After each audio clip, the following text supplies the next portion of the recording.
showtime.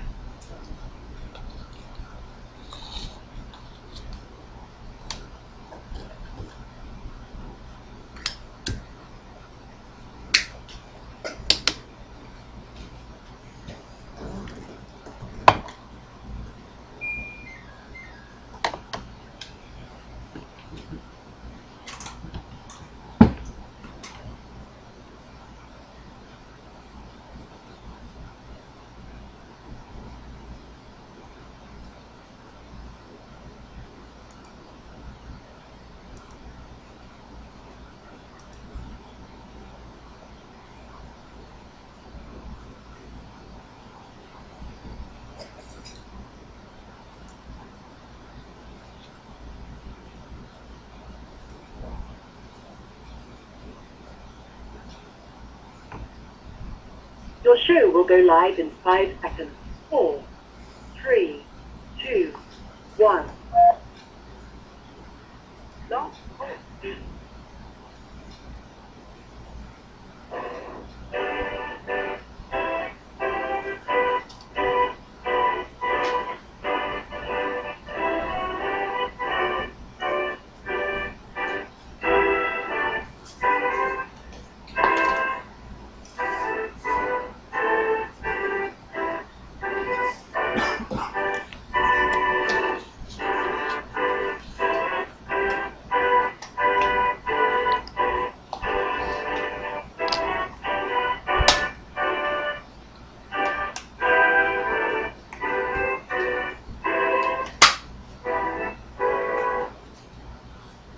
Boa noite, meus amigos, estamos aqui de volta.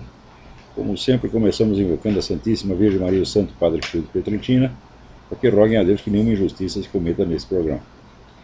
Hoje é um dia de uma grande alegria para todos nós, porque o nosso amigo Alejandro Peña Esclusa foi libertado da cadeia onde esteve sem a mais mínima razão durante 1 ano e tanto, esperando um processo ridículo com uma testemunha inexistente e inacessível que está em Cuba.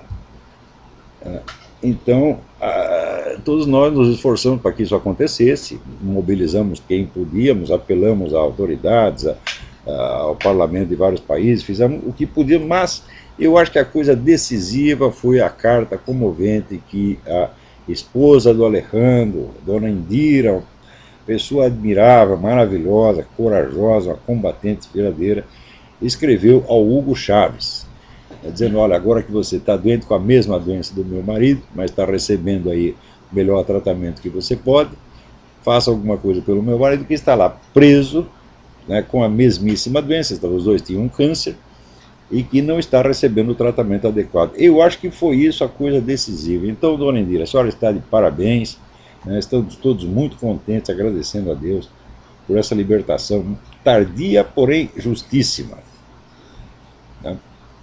Queria aqui também lembrar a vocês que o meu livro Maquiavel, A Confusão Demoníaca, já está à venda no site www.videeditorial.com.br ou no site livraria.seminariodefilosofia.org.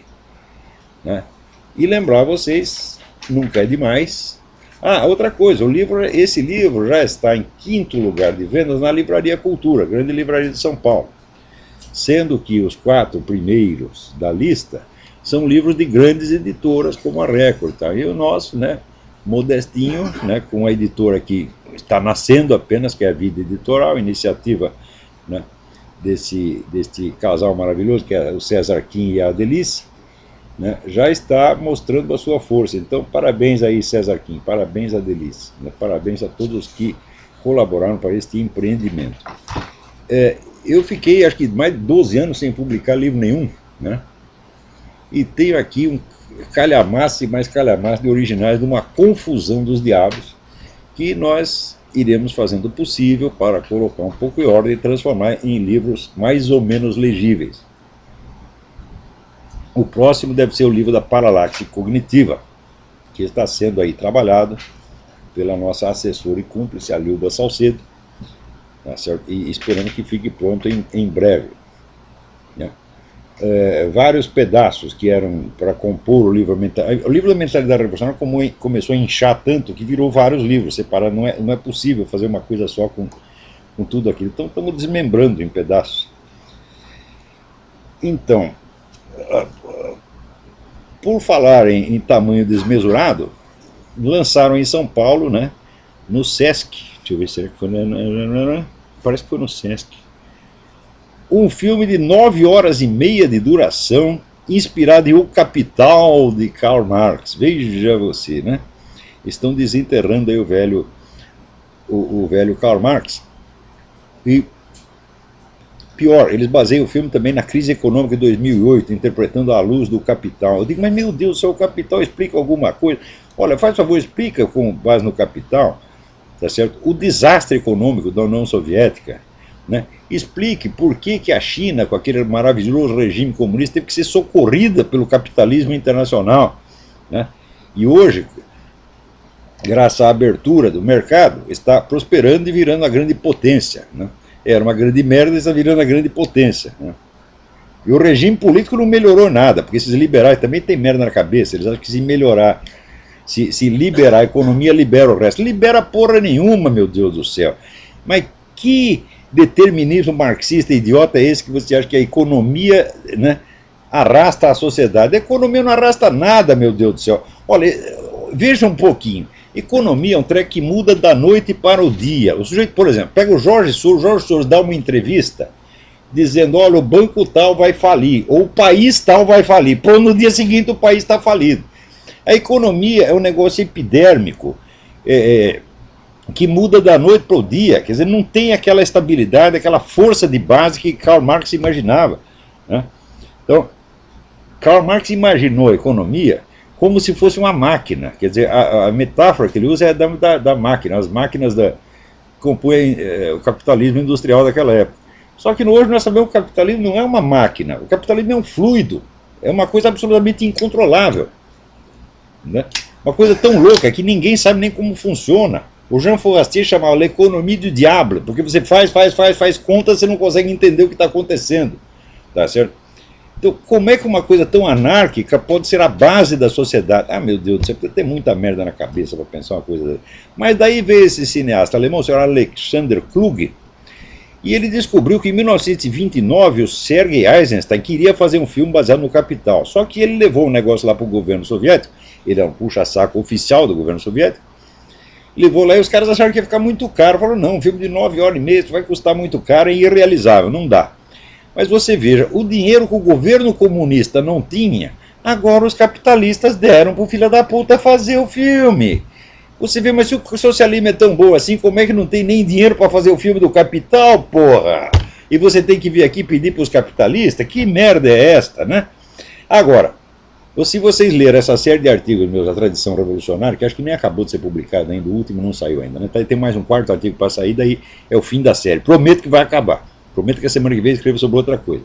Mas ali eu digo que o movimento revolucionário tem hegemonia cultural mundial, pelo simples fato de que ele é a única tradição de pensamento político que tem uma existência contínua há 3 séculos.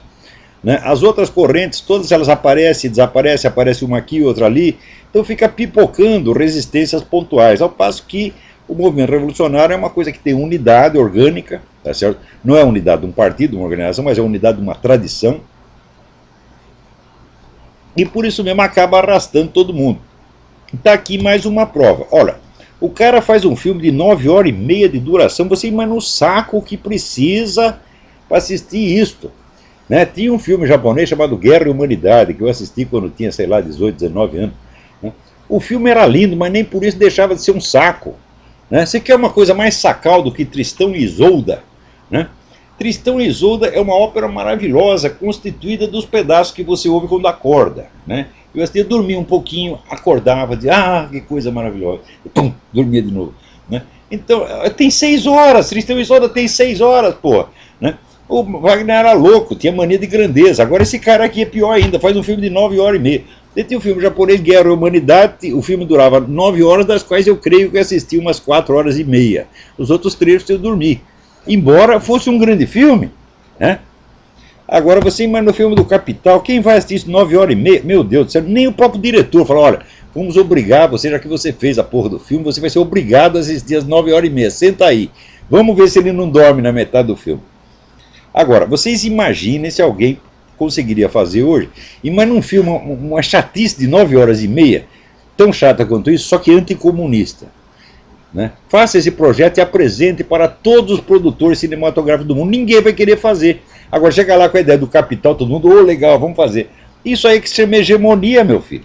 Quer dizer, os capitalistas são os primeiros a puxar o saco desta merda.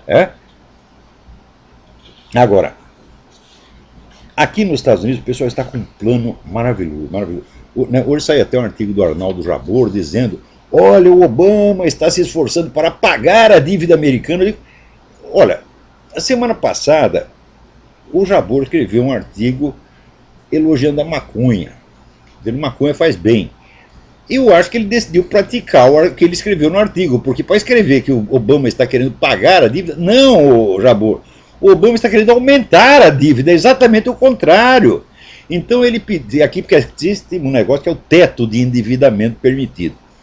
Então, veja, o teto de endividamento está sendo elevado pela 40ª vez. 40ª vez. Os Estados Unidos já são o país mais endividado do mundo, o Obama quer endividar mais um pouco, e vê o Jabor e diz que ele está querendo pagar a dívida. Ora, porra! Como é que é isso? E ninguém demite o cara, porra? Não, no Brasil é assim, se o cara falou é verdadeiro ou falso, é certo ou errado, não interessa. Interessa é que é bonitinho, é beautiful people. Cada coisa, meu Deus do céu. Né? E depois dizendo que aqui o Obama está se esforçando para restaurar a moralidade na política americana. Diz, bom, ótimo, já começou o restaurando a moralidade, já falsificando todos os documentos, falsificando Social Security, falsificando alistamento militar, falsificando certidão de nascimento. Né? É um negócio maravilhoso. Veja, o Obama é tão... Né? É como dizia o Caetano Veloso, Obama é lindo, ele é tão lindo que a semana passada ele nomeou aqui para a comissão, né, de segurança cibernética, presta atenção, segurança cibernética. Ele nomeou uma senhora, uma tal de Laura Callahan, que é uma mulher que comprou os diplomas dela. Ela tem diplomas de comunicação comprados em 2001 com data de 1980. Né, comprou num desses que eles chamam de diploma Mills, né? Então são fábricas de diplomas, quer dizer, já é picaretagem. Por esse simples fato, você não poderia exercer nenhum cargo, nem pequeno. Né? Se você entra aqui com um diploma comprado e quer que a gente respeite essa porra, né? Agora, a mulher não fez somente isso. No tempo que ela trabalhava para o governo Clinton, ela sumiu, ela desapareceu com milhares de e-mails que tinham referência aos crimes do Clinton. E essa é a mulher que vai lá, está na chefia da segurança cibernética. Segurança de quem? Segurança do cu do Obama, evidentemente, né? E aqui, diga-se, tem a expressão aqui, salvar o cu. Né? Então, ela está lá para isso, para salvar o cu do Obama, a expressão mais certa que eu já vi. Então, isso aí é que é restauração da moralidade. Restauração da moralidade é vender armas para os traficantes do México, como eles venderam. Não só venderam, mas deram o dinheiro do governo, o dinheiro do estímulo para o pessoal pagar. E ainda vem o cara dizer que está restaurando a moralidade e que são os adeptos do Bush. Olha, eu nunca fui admirador do George Bush. Né? Eu acho que o George Bush foi um grande presidente do Iraque. Né? O Iraque era um, antes da guerra é outro, hoje está um país próspero, etc, etc. E, aliás, o Irã já está começando a invadir, já invadiu mais um pedacinho. Então ele foi um grande presidente do Iraque, mas nos Estados Unidos só fez merda, pô, quem é que não sabe? Então, não se trata de ser um buchista, certo? Acontece que a realidade é a realidade. Mesmo, por mais que você goste do Obama, você não tem o direito de se recusar a ver o que está acontecendo. Né? Então agora, como é que esses caras fazem? Fumam um baseado e dão opinião? É assim agora? É isso que se chama jornalismo? Puta que pariu!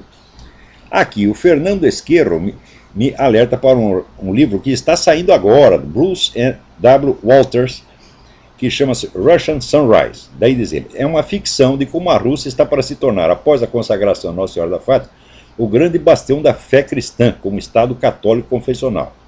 Ora, é fato que Nossa Senhora prometeu um milagre com a consagração, mas sabendo do césaropapismo que está se formando lá na Rússia, Não é para se temer uma confusão perigosíssima. É sim, Fernando, o negócio é brabíssimo. Por quê? Vou explicar por quê. Nossa Senhora pediu que o Papa, até 1960, presta atenção, veja o atraso da coisa, reunisse todos os bispos do mundo no mesmo instante, não precisa reunir no mesmo lugar, mas simultaneamente, cada um na sua cidade, e fazer um ritual de consagração da Rússia ao Sagrado Coração de Maria. Foi isso que ela pediu. Daí o pessoal começou a enrolar, não, nós não podemos fazer isso, porque daí nós vamos ficar mal com o governo soviético, vamos ficar mal com a igreja russa, aquela viadagem toda, entendeu? E acabaram não fazendo. Então adiando esta coisa há meio século, gente. Né? Leiam lá o livro do padre Paul Kramer, né, A Última Batalha do Diabo, não lembro exatamente o título que foi publicado em português, The Devil's Last Battle. Leiam isso, vocês vão ver o que está acontecendo. É um escândalo isso aí. Houve uma conspiração anti-Fátima dentro do Vaticano, pô. E bom, não fizeram. Daí, como estava muita pressão, né, o pessoal mais conservador estava exigindo esse negócio, né, o João Paulo II decidiu dar uma embromada e fez um negócio, ele sozinho, sem convocar bispo nenhum, fez um negócio, consagrou o mundo, né? E daí, imediatamente, né, o pessoal que leva Fátima a sério disse, não, isso aí é uma palhaçada, não é isso que Nossa Senhora pediu, ela pediu uma coisa completamente diferente, você não obedeceu o que ela pediu. Mas os interessados imediatamente começaram a dizer, não, está feita a consagração, e portanto a Rússia agora é santa. E daí o pessoal que quer impor a Rússia, né, o pessoal dugnista e putinista, né? Alguém aqui ligou um negócio, está fazendo um barulho, filho da puta. Desliga essa merda, porra. Então, o pessoal que quer impor a Rússia como a mãe e mestra espiritual do mundo já saiu imediatamente gritando, tá vendo? Foi feita a consagração, agora a Rússia está sacrossanta e vocês tratam de obedecer, agora quem manda essa merda somos nós. Na França tem um bom picareta, aliás, excelente escritor, ele escreve maravilhosamente, chamado Jean Parvulescu. É um romeno que mora na França. O Parvulescu e os assessores dele imediatamente começaram já com a história. Está consagrado, agora nós estamos com tudo. Então isso virou, vamos dizer, um truque publicitário para vender a Rússia, né, como se fosse, vamos dizer, o novo centro da espiritualidade da religião mundial. Quando não teve nenhuma conversão lá. Então Nossa Senhora não disse que a Rússia ortodoxa do seu Putin ia ser, né, agora a portadora da grande mensagem. Ela disse ao contrário, que a Rússia se converteu ao catolicismo, ia se reintegrar, tá certo, na igreja romana. Como é que tem que acontecer? As igrejas não podem ficar divididas, pois isso é uma vergonha secular, você está entendendo? Ainda não é milenar, mas é secular. Não, é milenar sim, é milenar, é. Vergonha milenar, porra. Mais vergonha ainda depois de ter acontecido a reforma e todo mundo vai embora. Não pode acontecer, porra. Você fica dentro da igreja e briga lá dentro, que nem eu faço, você está entendendo? Eu tô lá, eu xingo todo mundo, mas eu não saio não. Se quiser, vocês me põem para fora, mas eu não saio. E se puser para fora, não vai valer também. Então, é que nem, vamos dizer, a excomunhão do Bispo Lefebvre. Aqui não vale, portanto não vale que o Papa acabou voltando atrás. Bispo Lefebvre, ele pode ter errado politicamente, pode ter feito coisa imprudente, mas era um homem santo, porra, né? Então, o Papa até reconheceu isso e retirou tal da excomunhão, né? O Bispo Lefebvre, o Cardeal Lefebvre e muita gente boa que estava em torno dele. Não digo que eu concordo com eles, não, porque quando eu leio aqueles negócios do pessoal conservador pré-conciliar, eles exageram muita coisa, às vezes são um pouco histéricos, porém, são gente santa, vocês têm que meter isso na cabeça, porra. Ninguém tem obrigação de ter razão em tudo, tá certinho em tudo, não é porque você diverge do cara numa coisa que você vai deixar de ver o mérito dele, se tiver o mérito, né? Então, agora, Dom Marcelo Lefebvre fizeram tanta fofoca contra ele, inventaram até uma história de que o Padre Pio tinha falado mal dele, que é todo 100% mentira. O Padre Pio nunca falou nada contra o Dom Marcelo Lefebvre, ele considerava o Marcelo Lefebvre um homem santo, porra. Então, olha, se você quer ter exemplo de gente filha da puta e sem vergonha, você pode procurar no Partido Comunista, no PT, e pode procurar na Igreja Católica, que está cheio, né? Então, tem até uma história seguinte, que tinha um padre, que tinha um amigo judeu, ele vira querendo converter o amigo judeu, né? como se fosse aí o Gustavo Corsão e né, o Dr. Júlio Flechman, né? Que foi o sujeito mais católico que eu conheci na minha vida, que é um judeu que se converteu aos 40 e tantos anos. Mas o padre queria converter o amigo judeu, tá, e não tinha jeito, né? O judeu argumentava e resistia, etc, etc. Um dia o judeu tinha que viajar para Roma, daí o padre ficou desesperado, falou, putz vida, agora ele vai lá, vai ver aquela confusão toda, aquela corrupção, aquele monte de mentira, agora é que acabou mesmo. Sei que o judeu voltou de Roma convertido. Daí o padre disse, como? Como é possível, né? Daí o judeu falou, olha, se a sua igreja durou tanto, né, com esses bispos corruptos, com esses ladrões, mentirosos, safados, tal, então é porque Deus protege mesmo. Então, é mais ou menos a mesma coisa. Quer dizer, você quer ver dentro da igreja tem tudo, meu filho. Você tem desde a santidade até a mais completa putaria e criminalidade. Tudo. Porque nós todos somos a igreja. Nós todos, santos, pecadores, né? Prostitutas, sábios, idiotas, todos nós somos a igreja. Então, é o seguinte, briga dentro da igreja, mas não sai, porra. E se sair, por exemplo, agora teve esse caso do padre João Corapi, né? Que era um grande pregador aqui, um sujeito maravilhoso, né, e que inventaram lá uma história contra ele, né? Que uma mulher completamente doida que disse que ele tinha uma relação ilícita. Ele não tinha relação nem lícita nem ilícita, a mulher completamente maluca, né? E eu sei que daí foram em cima do padre Corapi e encheram tanto o saco dele que ele largou, deixou de ser padre, mas não saiu da igreja e vai continuar combatendo, né? Então, agora, por falar nisso, né, alguém aqui me escreve uma carta muito simpática, muito, como é que até comovente, dizendo o seguinte, olha, nós católicos temos que parar de brigar uns com os outros, né? Deixa eu ver se eu acho a carta aqui, é tanto papel, gente. Eita. Sumiu mesmo.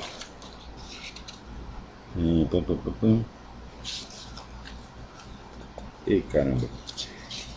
Bom, reclamando aí das brigas que tem, né, entre eu e o Sidney Silveira, então, nós precisamos nos unir, parar com isso. Eu digo, olha, o Sidney Silveira durante mais de um ano ficou espalhando fofoca a meu respeito, querendo indispor a Igreja Católica contra mim, e eu quieto, justamente por isso, né?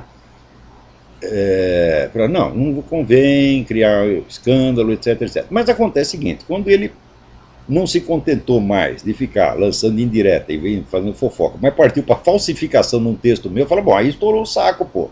Eu esperei mais de um ano para reagir, então não é eu que estou brigando, eu estou aqui levando porrada quieto, porque o cara é católico, não vamos... Então você vai ter razão, mas diga isso pro Sidney Silveira, não faça mais isso, Sidney. O homem está lá quieto no seu canto, nunca lhe fez mal algum, né? E além disso, a influência que o cara exerce é boa, porque as pessoas vão ouvir as aulas dele, muita gente volta para a igreja católica, ou vai lá porque não se converte, né? Então a influência não é tão má assim, né? Ele é um filósofo boca suja, então vai ser que os palavrões dele estão funcionando, não estão? Estão funcionando para finalidades boas, então não enche o saco, Sidney, fica quietinho no seu canto. Mas o homem não, ele quer porque quer provocar, né? Então, depois de um ano, quando passou dos limites, então daí eu reagi, né? Agora fica lá esperneando e chorando, diz, fui atacado, fui vilipendiado, seja homem, puta que pariu, né? Então, peraí, tem alguém no telefone aí. Alô, quem é? Alô? Alô? Não tem ninguém. Não tem ninguém. Então, pifou a ligação. Então, antes de entrar nesse assunto, eu queria aqui lembrar uma coisa. Vocês não deixem de assistir o vídeo do Zé Nivaldo Cordeiro, onde ele conta das perseguições que está sendo sofrido, que está sofrendo em Brasília a juíza do trabalho Marli Nogueira, amiga nossa, uma grande pessoa, tá certo? Uma mulher honestíssima, séria, humilde, tá certo? Os caras chegaram lá com tinha uma decisão que fechava uma empresa, né, agrícola sob a acusação de trabalho escravo. Quando foi ver, Os empregados estavam tudo registrado, levando seu salário direitinho. Falou, que trabalho escravo? Não tem trabalho escravo nenhum, porra. Acontece que com aquela decisão, baseada no negócio do trabalho escravo, eles fecharam a empresa e ficaram 800 trabalhadores sem emprego. Quer dizer que a pretexto de você socorrer o trabalhador, você põe no cu dele, põe lá um abacaxi com casca, tá certo? E diz, olha aqui, nós estamos protegendo vocês. Né? Daí a juíza falou, bom, primeiro, não tem trabalho escravo nenhum. Segundo, vocês fizeram 800 caras perder emprego. Isso não está certo. Ela pegou, então revogou o negócio. Bicho, pra quê? Tá levando xingamento, ameaça de morte, tudo. Procura lá Zé Nivaldo Cordeiro, né? E Juíza de Verdade, com o título Juíza de Verdade, que está aí no YouTube. Não deixem de ouvir isso aí. Né? Então aí, Marli, resista bravamente. Tenha medo desses caras, não. São todos uns merda. Né? Agora, voltando ao assunto, né, eu escrevi uma notinha aqui, claro que eu vou publicá-la no meu site, mas eu não resisto à tentação maligna de ler para vocês. Né? Então, olha aqui, chama Notas a um Debate que Não Houve. Né? Porque depois daquelas minhas observações que foram publicadas, o Carlos Nogueira se apressou a dizer, tá vendo, o Olavo recusou o debate, blá, blá, blá. Então, olha aqui, todo debate que se pretenda ao menos um pouco honesto é, por definição, precedido de discussões e negociações quanto a seus termos e regras. Ao receber o convite do Sr. Carlos Nogueira, iniciei imediatamente essas discussões, questionando os termos das questões propostas e sugerindo modificações. Para adiantar o expediente, resumi até algumas das ideias que pretendia apresentar no debate, pedindo ao Sr. Nogueira que dissesse se admitia ou rejeitava, suprindo, pois, a deficiência da sua proposta inicial, que não deixava claro nenhum ponto de discordância substantiva capaz de fornecer matéria a um debate. O que é que ele me respondeu? Aspas, não vou responder ao Olavo de Carvalho, fecha aspas. E após assim fechar-se em copas como uma melindrosa ofendida, ainda teve o cinismo, ou talvez demência genuína, de proclamar que quem fugiu ao debate fui eu, não ele. Quando um dos debatedores se recusa a discutir os termos e regras do debate, torna automaticamente inviável o próprio debate. Se depois disso ele ainda reclama que o debate não aconteceu, com toda a evidência algo de estranho se passa na sua cabeça. Várias hipóteses podem explicar essa atitude marcadamente teatral e louca. Talvez ele não saiba realmente o que é um debate, ignorando, portanto, a necessidade de uma discussão prévia dos termos e regras. Neste caso, não deveria desafiar ninguém para jogar um jogo que ele próprio desconhece. Talvez não lhe haja ocorrido que seu antagonista possa ter, ao menos tanto quanto ele, o direito de discutir as regras do jogo antes de entrar em campo. É possível também que, na sua absoluta segurança de si como repetidor do magistério infalível, que é como ele se denomina, nem lhe tenha passado pela cachola a hipótese hedionda, herética, pecaminosa, satânica, de que a sua proposta inicial pudesse conter alguma falha ou imprecisão digna de ser corrigida. Mas qualquer eleitor alfabetizado compreende de imediato que o título As Relações entre Razão e Fé e Antifilosofia e Teologia em Santo Tomás de Aquino enuncia apenas um assunto geral, não a contraposição entre duas opiniões possíveis. Só para dar um exemplo, o título do meu debate com o professor Alexandre Duguin, Os Estados Unidos e a Nova Ordem Mundial, já deixa subentendida a pergunta: os Estados Unidos são o centro de poder na nova ordem mundial? E duas respostas possíveis: sim, Alexandre Duguin, e não, Olavo de Carvalho. É assim que se formou um debate. Tal como o Nogueira pôs, aquilo não é título de um debate, mas de tese acadêmica, citando. O enunciado do segundo tema era pior ainda. Deve um teólogo, filósofo católico invocar o magistério da igreja? Fecha aspas. A pergunta, que tem resposta óbvia, imediata, inequívoca e universalmente aceita, não pode, por definição, ser matéria de debate. Essa resposta já foi dada pelo próprio Santo Tomás, como pachorra admirável, e nunca existiu no mundo um teólogo ou filósofo católico que a contestasse. Não se pode montar um debate em torno da pergunta: quantos lados tem um quadrado?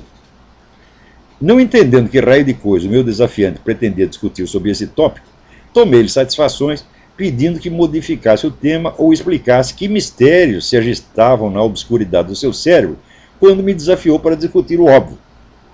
A terceira questão, admiti, podia ser objeto de debate, contanto que o desafiante esclarecesse se pretendia se referir à democracia liberal como modelo teórico ou como realidade histórica existente que não é cópia do modelo. É claro que são dois debates diferentes. Uma coisa é você dizer, olha, a doutrina de Santo Tomás de Aquino é compatível com a doutrina do liberalismo, tal como apareceu em John Locke e outros.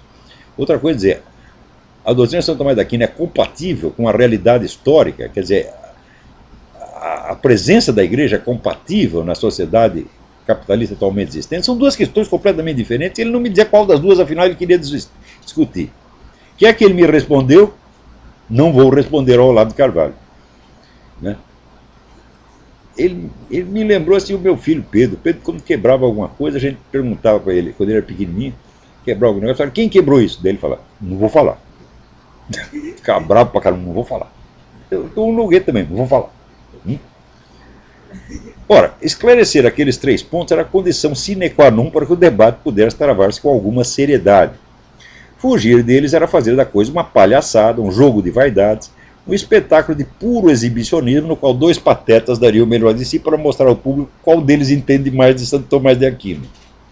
Diante disso, só o que me resta é apelar ao precedente de Emílio de Menezes, que, segundo se conta, tapeado num concurso de versos promovido por uma tal loja das fazendas pretas, puxou no balcão do malfadado estabelecimento o rolo de papel de embrulho e improvisou a quadrinha.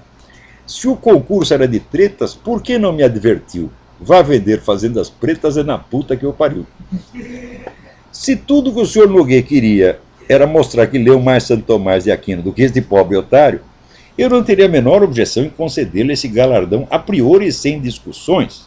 Não porque saiba se ele realmente leu mais ou leu menos, mas porque ele precisa disso desesperadamente, e é coisa que para mim não custa nada e não faz a menor diferença. Embora tenha dedicado bons anos da minha vida ao estudo de alguns grandes autores do passado, não me considero um especialista em nenhum deles.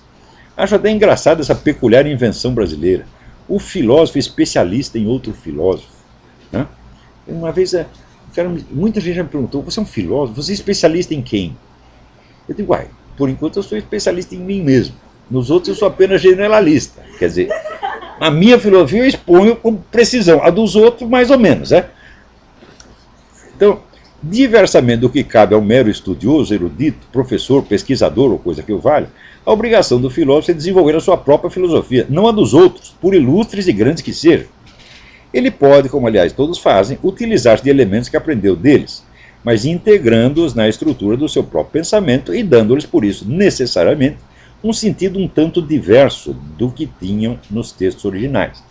Não há nenhuma infidelidade nisso, é apenas a obra da inteligência que vai em frente, descobrindo novas dificuldades e soluções, sem poder ater-se servilmente à letra do que foi ensinado no passado. O próprio Santo Tomás de Aquino desvia-se da letra do ensinamento de Aristóteles e às vezes é um mau explicador do seu mestre, justamente nos momentos em que sua própria filosofia alcança dimensões que Aristóteles desconhecera. Pode-se duvidar da exatidão histórica do Nietzsche de Heidegger, e eu mesmo duvido, mas nem por isso o livro deixa de ser uma admirável exposição do pensamento de Heidegger. Uma certa erudição histórica é necessária ao filósofo, mas não é a finalidade dos seus esforços nem o critério pelo qual sua obra deve ser julgada. Um filósofo não estuda autores e textos, estuda problemas, estuda a realidade, estuda a existência e seus enigmas, servindo-se, às vezes, mas não sempre, de autores e textos como elementos auxiliares de uma pesquisa onde eles não são nem o assunto, nem o foco. Daí não ter cabimento um filósofo ceder à tentação vaidosa e fútil de uma competição de cultura filosófica, especialmente quando desprovida de qualquer outra finalidade senão mostrar quem sabe mais. Não digo isso só dos filósofos, nenhum erudito sério jamais propôs uma brincadeira estúpida como essa. O simples fato de desejar esse espetáculo já desqualifica o Sr. Nogueira para qualquer empreendimento intelectual responsável, para além do estrito domínio especializado em que ele demonstrou qualidades modestas, porém reais, o ensino de línguas e as traduções. Ademais, mesmo a esperança vaga de que eu pudesse, em tal confronto, aprender algo sobre a filosofia de Santo Tomás de Aquino, é desmentida pela própria carreira do Sr. Nogueira como investigador histórico de doutrinas filosóficas. Não há nenhum trabalho de erudição publicado sobre o seu nome. Não se conhece sequer um só estudo seu em livro ou revista acadêmica sobre o próprio Santo Tomás. Se ele pretende que eu o aceite como professor de tomismo, deveria, pelo menos, dar-me uma razão mais sólida para acreditar nisso do que a mera promessa de dar cabo de mim num debate. Afinal de contas, currículo é feito de realizações passadas e não de hipóteses futuras. É um caso inédito nos anais da erudição universal. Um pretenso investigador, sem nenhum currículo de estudos publicados, tenta exibir força logo de cara mediante um debate. E pior ainda, um debate que, por falta de objeto, se esgota em si mesmo como um puro espetáculo para o deleite de torcedores. O que torna a proposta ainda mais desengonçada e vã é o fato mesmo de que o sujeito, ao proclamar seu bambambam do tomismo, seja incapaz de formular uma só disjuntiva que expresse antagonismos de interpretação a respeito, fornecendo, em vez disso, 3 nomes de temas gerais, onde em 2 não se vê antagonismo algum, e no terceiro só o que se vê é um arremedo de antagonismo entre o que ele pensa e o que ele desejaria imaginar, que eu penso, mas na verdade nunca pensei. Ao dar esses 3 monstrengos o nome de questiones disputate, ele só mostrou não saber o sentido desse termo, isto é, não ter compreendido nem sequer o gênero e o título de algumas das obras que ele se gaba de conhecer como ninguém. Olha, questão disputada, meu filho, é assim, é um negócio que você tem que formular com um sim e um não. Hein? Você está aqui, ó, tem aqui, por exemplo, o livro de Santo Tomás de Aquino, questões disputadas sobre a verdade. Hein? Então está aqui, cada um é constituído de perguntas e com 2 alternativas. É isto ou é aquilo, às vezes mais de uma alternativa. Tem esse, tem aquilo, tem aquilo. Se não tem alternativa, não tem uma disjuntiva, não tem questão disputada, pô, tem apenas o nome de um tema. Hein? Então não se pode formular um debate assim, tá certo? Então, se você vai num campo de futebol, meu filho, é porque você sabe, né, em torno do que existe uma disputa. Tem uma bola e a bola é para puxar para esse lado ou é para puxar para o outro lado. Agora, se não tem bola, não tem trave, não tem porra, tem apenas um monte de gente no campo, o que eles estão fazendo lá, porra? Então o cara não sabe o que é um debate, não sabe o que é uma questão disputada e vem aqui arrotar grandeza para cima de mim. No entanto, se ele faz tanta questão de ostentar a superioridade de seus conhecimentos tomísticos, não custa nada afagar um pouco o seu ego, tão necessitado de reforços. Está bem, Nogueira, você é o dono do pedaço, o gostosão do tomismo. Está contente agora? Se você insiste, digo também que você é bonitinho. Nada como fazer uma criança feliz. Ao conceder essa honraria ao Sr. Nogueira, confesso que o faço um tanto irresponsavelmente, pois não conheço as suas obras, as quais inexistem, e devo julgá-lo só por alguns fragmentos ígneos e barulhentos emanados da sua, digamos, cabeça. Para ser sincero, suspeito mesmo que ele não compreendeu uma só linha de Santo Tomás, porque, ao lê-lo com a voz direta e pura da verdade final, dispensante de confrontar suas palavras com os fatos, e até alegando a autoridade do magistério como desculpa para não falar dos fatos, ele vai diretamente contra o ensinamento do próprio Santo Tomás, por o qual a única autoridade final em tudo quanto não seja estrita matéria de fé são os fatos. Aqui tem uma notinha. E notem que a noção de fé se resume, em última análise, na confiabilidade do testemunho, e o testemunho se refere a fatos. Dirá o fiel católico o nascimento virginal, a ressurreição do Nosso Senhor Jesus Cristo são doutrinas, não fatos? Dirá que o juízo final é de transcorrer com uma sequência de silogismos, não de fatos? Então, quer dizer, nem mesmo no que é matéria de fé, se afasta dos fatos. Pô. Ora, a inteligência humana não tem nenhuma via para conferir a adequação entre um pensamento e um fato, senão tentar pensar o fato de maneira diversa, dialeticamente, até que a confrontação das várias hipóteses culmine na vitória de uma delas, senão como certeza absoluta, ao menos como campeã de probabilidade. O próprio Santo Tomás de Aquino não só adotou esse método, como fez dele a matriz literária para a composição das suas sumas. Como é que faz Santo Tomás de Aquino as sumas? Ele coloca uma questão, coloca uma linha de possibilidades de resposta, outra linha confronta uma com a outra e vai tentando, né, chegar no que seja ou uma evidência final, ou pelo menos uma certeza mais provável. É o único jeito que tem. Agora, se você pega Santo Tomás de Aquino como verdade final, aí, meu filho, fudeu. Né? Não tem nem jeito de você ler Santo Tomás de Aquino assim. Porque se o próprio Santo Tomás de Aquino está montando uma discussão, né, então não é o enunciado de uma doutrina final. Mais ainda, essas discussões podem prosseguir, porque em cada um daqueles tópicos se descobriram novos fatos depois da morte de São Tomás de Aquino. Então, você tem que prosseguir. Eu vou continuar aqui. Não havendo, no meu modesto entender, outra maneira de compreender o que ele diz, senão prosseguindo o seu trabalho de confrontação dialética à luz dos novos fatos descobertos depois da sua morte. Por exemplo, até hoje ninguém sabe ao certo se Santo Tomás afirmava ou negava a Imaculada Conceição de Maria. Uns dizem que sim, outros dizem que não. Né? como reler os trechos que ele consagra ao assunto, sem levar em conta que a Imaculada Conceição foi proclamada como dogma da Igreja em 1854, 6 séculos depois da morte do santo. Reexaminando os textos à luz desse dado, os estudiosos modernos concluíram que Santo Tomás não era tão contrário a essa doutrina quanto de início parecera. Então, quer dizer, um fato que aconteceu depois esclareceu o que Santo Tomás de Aquino tinha pensado antes. E é assim que se faz, né? A discussão continua e não há nada de mal nisso, de vez que o próprio Tomás proclamara veritas filia temporis, a verdade é filha do tempo. Em suma, Tomás não pede que aceitemos suas palavras, mas que as ponhamos em discussão até tirar, se possível, as últimas dúvidas. É obviamente inviável fazer isso se queremos aprisionar a conversa no puro domínio doutrinal sem apelo aos fatos. A insistência do Sr. Nogueira em pular fora dos fatos mostra que ele não quer compreender o ensinamento de Santo Tomás, quer apenas repeti-lo, como ele próprio diz. E se lhe perguntamos como pode chegar a compreender um texto pela sua repetição, sem confrontação dialética, já conhecemos sua resposta. Não vou responder ao Olavo de Carvalho. Diante de tão persistente, fiel e intransigente opção pela ignorância, não me resta senão concordar sem discussões com o que quer que ele diga, e sobretudo com o que ele pensa de si mesmo, fechado na sua casamata de ilusões inexpugnáveis. Digo, pois, sim, Nogueira, você é o máximo expositor de Santo Tomás em terras pátrias, o supremo, o nec plus ultra, o fodão do tomismo. Pelo menos na sua casa não há ninguém que entenda do assunto mais do que você. Também não estou informadíssimo sobre os mistérios e segredos do pensamento do seu irmão em armas, o Sr. Sidney Silveira, mas confesso, o pouco que conheço a respeito não é de natureza a estimular a minha curiosidade quanto ao restante. Por exemplo, a gravação da aula dele no YouTube, ao contestar que possamos conhecer a essência de um objeto por intuição, ele proclama que nada sabemos ao certo antes que o intelecto intervenha e classifique o que foi apreendido pelos sentidos. Com isso, ele dá um sentido de sequência temporal ao que é, com toda evidência, apenas a hierarquia lógica interna de um ato de cognição instantânea. É óbvio que os sentidos não nos dão por si a essência de nada.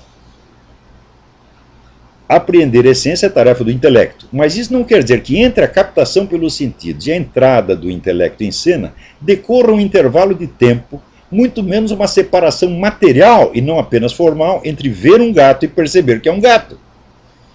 O ato de reconhecimento instantâneo pelo qual o intelecto apreende um gato naquilo que os sentidos lhe apresentam como gato é precisamente o que se denomina intuição. Então, do que está falando? Bom, prova suplementar da sua fulgurante inépcia, ele nos dava em seguida, ao fornecer como exemplo da impossibilidade de apreensão intuitiva de essências, o fato de que, se alguém em segredo depositasse veneno no seu copo, ele não teria a apreensão intuitiva do copo envenenado.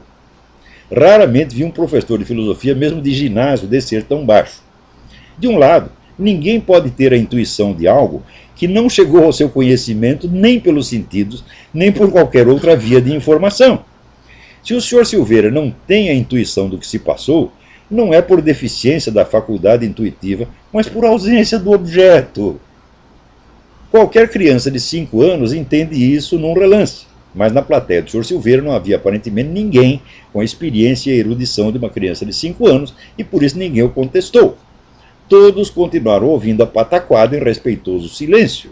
Então, como diz o ditado francês, un sot a toujours un plus sot qu'il admire. Um bobo tem sempre outro mais bobo que o admira.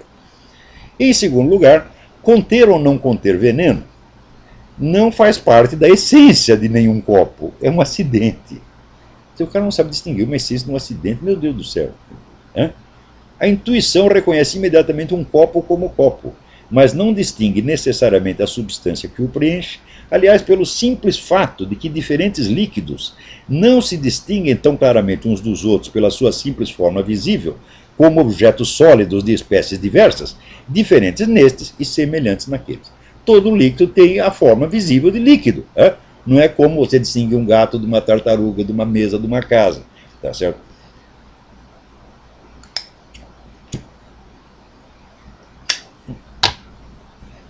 A objeção do Sr. Silveira à eficácia da faculdade intuitiva consiste apenas em alegar que ela não percebe no mesmo instante todos os acidentes, o que é o mesmo que não dizer absolutamente nada. Em terceiro lugar, um veneno depositado num copo com fins homicidas é, por definição, uma substância sem aparência distintiva que permita identificá-lo como tal, a não ser que você traz o copo assim, com cartaz, olha, isso aqui está envenenado, né? O Sr. Silveira acredita que não tem intuição das essências porque não enxerga o invisível. Com toda a evidência, o que lhe falta não é a apreensão intuitiva das essências, mas aquele mínimo de capacidade raciocinante que ele precisaria ter para ser um mecânico de automóveis ou um caixa de banco, motivo pelo qual ele preferiu escolher a profissão de porta-voz do magistério infalível. Por que desejaria eu conferir o estatuto de adversário filosófico meu a um sujeito tão obviamente despreparado e burro? Se a burrice e ao despreparo ele soma ainda a língua dupla e o hábito das insinuações veladas, pretendendo subir na vida na base da difamação e da intriga, que outro confronto posso ter eu com ele, senão de ordem jurídico-policial? Talvez eu devesse lhe dar uns tapas, mas ele diz que não pode entrar em pugilato comigo por ser 20 anos mais novo. Nisto ele tem toda a razão. Nada mais sábio do que fugir ao vexame colossal de apanhar de um velho. Quanto ao Sr. Noguet, não recusei em princípio nenhum debate. Apenas mostrei que nos termos propostos o debate era impossível, inútil e supremamente idiota. O Sr. Noguet poderia ter mostrado alguma seriedade de intenções, melhorando a proposta e refazendo o convite. Em vez disso, preferiu, como é de seu hábito, aliás também do Sr. Sidney Silveira, a ostentação teatral de uma superioridade inexistente. Então, vou colocar isso no meu site. Daqui a pouco vocês podem lê-lo lá. Agora, opa, quem está na linha? Alô? Está todo mundo mudo hoje? O que há? Alô? Olá, Eu? tudo bem? Aqui é Thiago de Novo México, Estados Unidos. Tiago, New Mexico, tudo bem aí? Graças a Deus.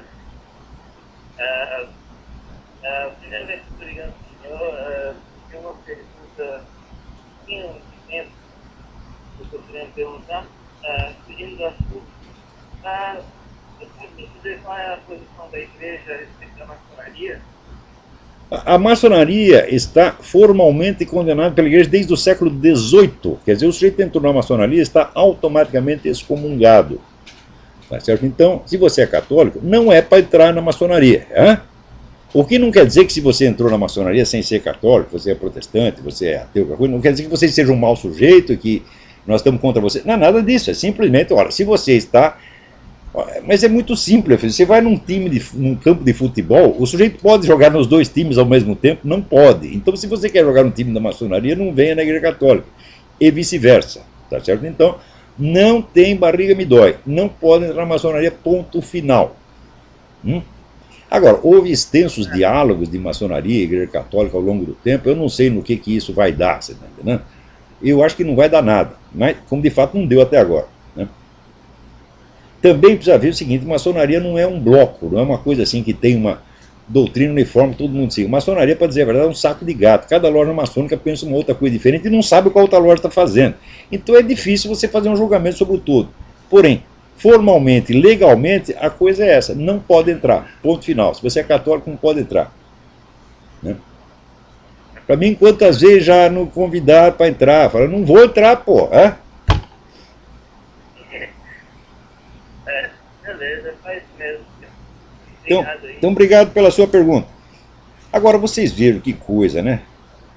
Aqui, no mesmíssimo dia em que, na China, o pessoal está celebrando missa pelo falecimento do padre Francis Wei Ji, que morreu aos 95 anos de idade, depois de estar 20 anos encarcerado, sem queixa formal e sem processo na China, no mesmíssimo dia, esta putada da CNBB recebe, entre sorrisos e beijinhos, uma delegação da Igreja Biônica Cubana, chinesa, que não é uma igreja, não faz parte da Igreja Católica, é um órgão do governo chinês. E eles querem lá fazer assim um intercâmbio entre as duas conferências episcopais.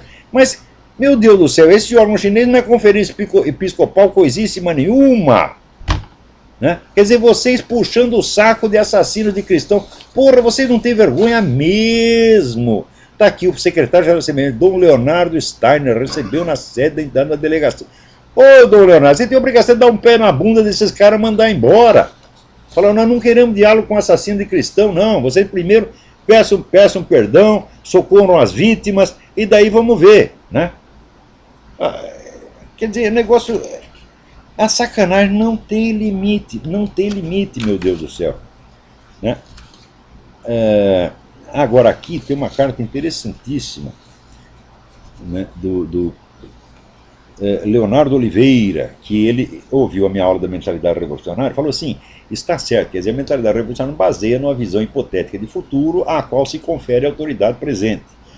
O nego se intitula representando o futuro, presidente do tribunal do futuro, e já começa a julgar as pessoas, condenar agora e mandar fuzilar. E ele disse, mas também tem outro negócio, que é a idealização do passado. Ele sempre inventa uma idade de ouro, por exemplo, a famosa comunidade primitiva de Karl Marx, né?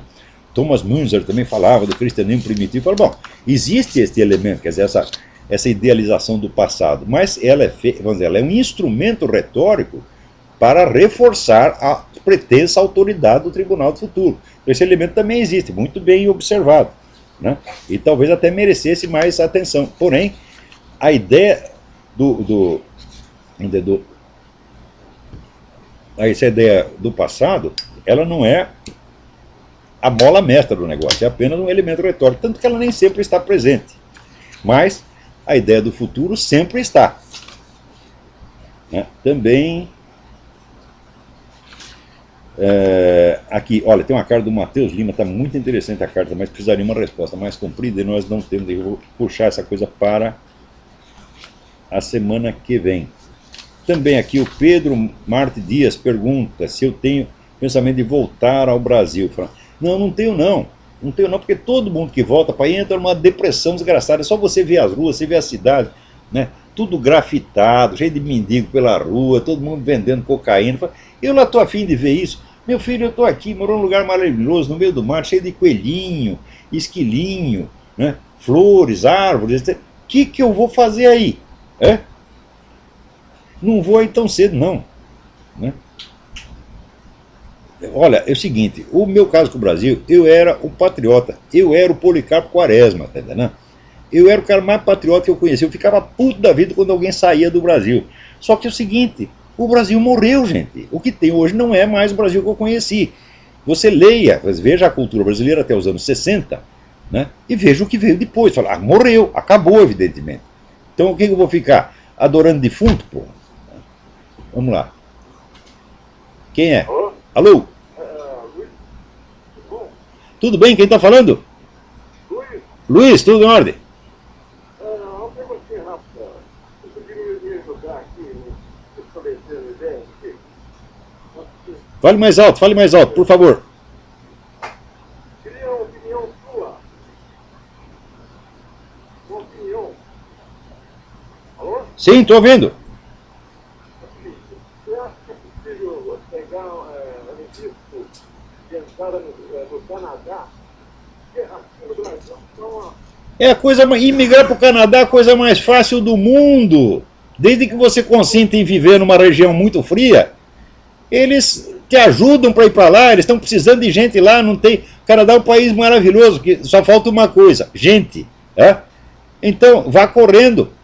É um país lindo. Agora, aguenta o frio, hein? eu não tenho, tudo bem. Eu não tenho muita especialidade, sabe? Eu sou especialista, entendeu? Você acha que... Você tem 2 braços, 2 pernas, é forte, tem força física, pronto, estão precisando de você no Canadá. Você acha que é fácil tirar o... Facílimo, facílimo. Aqui nos Estados Unidos está difícil, por quê? Porque tem ao contrário. Aqui tem gente demais, aqui você não consegue andar no deserto sem você trombar com as pessoas. Você vai lá no deserto do Arizona, você não consegue andar, tanta gente que tem. Né? Gente e carro. Agora no Canadá é o contrário. Então vai firme e boa sorte. Estão matando para ver o povo. Mas o que estão fazendo no Brasil, assim, não é possível descrever. Olha, eu não acompanho tudo, mas eu acompanho a parte cultural. E eu vejo que a parte cultural, a parte de educação, eu vejo o que está acontecendo no Brasil, nunca aconteceu no mundo. Né? Esse negócio dos nossos alunos tirarem insistentemente o último lugar nos testes internacionais há anos. Quer dizer, que vergonha! Esse negócio desse. E os 50 mil homicídios por ano que ninguém faz nada contra isso. O que há? A pessoa perdeu a vergonha, perdeu a fibra, perdeu o sentimento de honra. Né? Todo mundo lá batendo continência, puxando o saco de Lulas e Dilmas, etc. Não estão vendo o que eles estão fazendo, meu Deus do céu. Quer dizer, e esses empresários eles voltaram a ganhar um dinheirinho por conta do governo, já pronto, já abre as pernas, acha lindo. Né? A pessoa, milico, a ganhar um aumentinho, a comprar uns canhãozinhos para nós, comprar um aviãozinho, nós ficamos contentes. Que falta de vergonha, que coisa pequena, baixa. Né? Olha aqui, tá aqui. Alguém me escreve aqui, o negócio saiu manda aqui, uma coisa que saiu na Band. Né? Quer dizer, Raposa Serra do Sol, agora virou, que era um lugar próspero, agora virou um cenário de miséria e sofrimento e segregação. 2 anos depois da demarcação da reserva indígena Raposa Serra do Sol em Roraima, a segurança fronteira ficou comprometida e a economia do Estado enfraqueceu. Mas é claro que aconteceu isso, quem é que não sabe? Quem é que não sabe que esses caras estão aí para demolir a soberania nacional, entregar um pedaço para as tribos indígenas, entregar outro para os quilombolas, entregar outro para o Jorge Soros, entregar outro para o governo da China? Pô, os caras estão vendo isso acontecer. Agora, os pretextos nacionalistas das nossas Forças Armadas, onde estão? Eles são nacionalistas, assim, no sentido de odiar o americano e lutar contra inexistentes marines. Eles estão preparadíssimos para lutar contra os marines na selva amazônica. Os marines nunca irão lá, porra! Hã? Agora, tá vendo? O imperialismo americano é o Conselho Mundial das Igrejas, está aqui. O Conselho Mundial das Igrejas é um órgão comunista. Trabalha para a KGB. E vocês acham que isso é americano? Pô, por que vocês não vão estudar, porra? Agora, aqui também inventaram esse negócio de que as escolas podem fiscalizar o movimento dos seus alunos na internet. Quer dizer, o garoto põe lá uma mensagem no Facebook, né? Dá uma cantada numa garota no Facebook, né? Pronto, vem a escola e pune o cara, porra. Isso já está no Brasil, já está funcionando no Brasil. Agora está querendo fazer aqui também. O mundo brasilianiza. Antigamente é assim, o Brasil copiava tudo quanto é merda que os americanos inventaram. Agora o contrário. Os americanos estão aprendendo, eles fizeram um cursinho no mensalão. Né? Então, agora, nem tudo está perdido, porque aqui no Michigan, uma igreja acaba de ganhar um processo contra um grupo de anarquistas gays que invadiram, né, a igreja durante o culto para esculhambar. Falou, olha, esse pessoal das Irmãs da Perpétua Indulgência também estão esculhambando o culto. Né? Aí no Brasil fazem a mesma coisa. Agora, no Brasil tem a lei do ultraje a culto que ninguém aplica, quer dizer, pode ultrajar culto quanto queira. Né? E agora, tem um outro assunto aqui que eu queria comentar, mas vai ficar para a semana que vem, o negócio do Botox. Né? Inventaram o Botox sociológico. Né? Não, aqui falta 3 minutos, em 3 minutos eu não consigo me explicar. Né? Não, eu vou resumir o negócio. Aqui saiu um estudo de que o Botox, né, apaga os sinais, né, da percepção humana. Você não percebe mais o rosto, a expressão, essa coisa toda, então você não entende, você cria um hiato, um abismo na relação interpessoal. Né, porque existe, vamos dizer, já está no cérebro humano lá há milhões de anos, já está colocado uma série de sinais e suas respectivas decifrações, de modo a você perceber, por exemplo, se uma pessoa gosta de você, se não gosta, se ela está triste, se ela está alegre, etc, etc. Então, a percepção das emoções a partir da expressão é totalmente bagunçada pelo Botox. Agora, tem coisa pior que o Botox, meu filho. Quando você força pela lei as pessoas a não poderem perceber mais a diferença entre uma conduta natural e uma conduta imitativa, caricatural ou farsesca, você está proibindo o cérebro humano de reagir com naturalidade. Por exemplo, nós sabemos que existe um negócio de família. Família é uma coisa centrada na reprodução desde que o mundo é mundo. Família existe em função de uma criança possível. De repente aparecem 2 homens, 2 marmanjos, casados, e diz agora nós somos senhor e senhora fulano de tal. Eu digo, eu estou vendo que não são senhor e senhora. Como aquele negócio que apareceu no YouTube, o menininho dizendo, pô, mas todo lugar eu vejo marido e mulher, mas vocês são marido e marido. That's funny, é? Então, você vê a reação normal. O menino não tem preconceito, não está contra os caras, não tem hostilidade nenhuma, mas ele faz aquela cara de não estou entendendo nada, não é certo? Então, ele ainda percebe. Mas, por essas novas leis, PL 122, etc., o simples fato de você perceber isso já pode ser ofensivo, é discriminação. Não pode perceber. Né? Então, o casamento heterossexual é baseado, que é o casamento em si mesmo, é baseado na reprodução e na formação de família. Hein? Agora, e é baseado sobretudo na diferenciação de papéis sexuais. Quer dizer, um faz uma parte, o outro faz a outra parte. No casamento homossexual, como já disse, os dois fazem a mesma coisa. Então não tem diferenciação de papéis sexuais, portanto não há obrigações conjugais definíveis. Então se você vai chamar de casamento, isso é uma figura de linguagem. Agora, se você não pode mais distinguir o que é a figura de linguagem e o que é o sentido literal, você está realmente perturbando o cérebro humano e introduzindo uma variável catastrófica nas relações humanas. Então, por exemplo, casamento gay, a propósito, não pode ser criar família, porque não tem capacidade reprodutiva. Então, a possibilidade da adoção, vamos dizer, é um detalhe remotíssimo que vai acontecer num número insignificante de casos, é óbvio, né? Então, não tem finalidade reprodutiva. O que é o casamento gay? É eminentemente uma fantasia sexual. Quer dizer, é gostoso você imitar, como no... Assista o filme do Fellini, o satírico, onde aparece lá um ritual de casamento gay, tá certo? Onde um, né, se veste de noivinha e o outro, o machão, vira o marido dele. É claro que isso é fantasia sexual. Né? Então, se você vai confundir uma mera fantasia sexual com a realidade do matrimônio biologicamente fundamentado, você está apagando os sinais que estão registrados no cérebro humano para distinguir entre o que é um fenômeno verdadeiro de ordem biológica e o que é a sua imitação caricatural. Então agora ficou proibido você perceber a diferença. Né? Então vem aí marido e marido, você é obrigado a tratar como se fosse marido e mulher. Então, claro, isso é uma síntese, isso é uma coisa assim contra a própria natureza humana. Quer dizer, coisas que estão já fundamentadas, arraigadas no cérebro humano há milênios, vão ser apagados. E é proibido perceber. Né? Então, isso para não falar de casos mais extremos, onde será proibido rir. Né? Então, meus amigos, aí a coisa está ficando brava, viu? E eu acho que nosso tempo acabou. Até a semana que vem. Muito obrigado.